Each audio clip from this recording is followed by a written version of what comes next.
Stability is often important in any kind of arena in life, certainly good in sport, because it builds confidence. Athlete doesn't have to think about a lot of things but go through the program.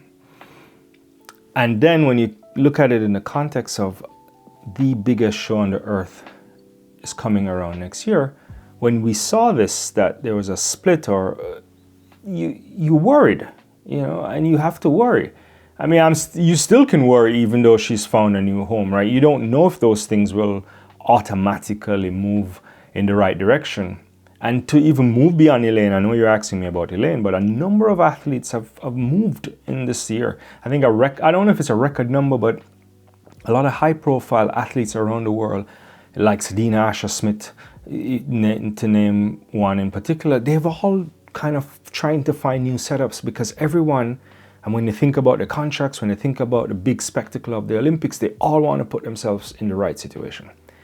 So when we saw what happened at the ending of the World Championships in Budapest and moving into the remainder of the summer athletics that we had, and Elaine just moving close to sub 11 and then go below sub 11 and ends at the Diamond League final, and you look at that and you say to yourself that she had to be ahead of schedule.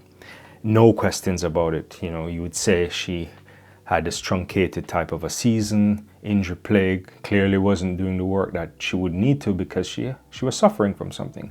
And you thought that the relationship with Osbourne was the trick, and it would just propel her into greatness coming into this season.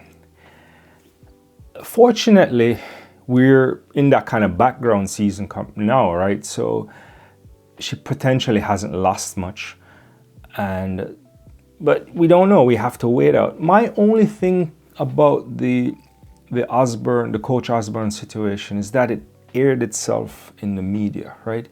In the sense that her team, aired stuff, and there was a fantastic report by Leighton Levy, friend of the channel, that kind of got her side of things. And I don't want to go into the whole notion of what it means to prepare a world-class athlete and how much that costs, because sometimes market dictates different things because of certain circumstances. Clearly they couldn't land a solution that would work well for both parties, or maybe it was a negotiating strategy to start to take things in the public, and hopefully something would have come together. I have no real idea. That point is now largely moot.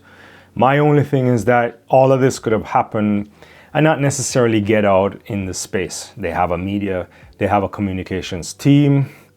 If conversations broke down and they couldn't land an agreement in terms of how much the coach wants, how much they're willing to pay, what percentages, whatever you want to think about, then simply just say, we parted ways, thank each other, and come up with an amicable statement. I think when we do this, it creates unnecessary potential damage, one, to the coach, I would imagine, her reputation, also to their reputation too, because people might think of them differently too, right? People might say, maybe we can't work with people like that because they might be unreasonable. I don't know. Those things, it's never a linear thing there. So if it stayed out, obviously, if you're in the media, if you're fans, you want to know all the juicy details about everything. But some things we just don't need to know.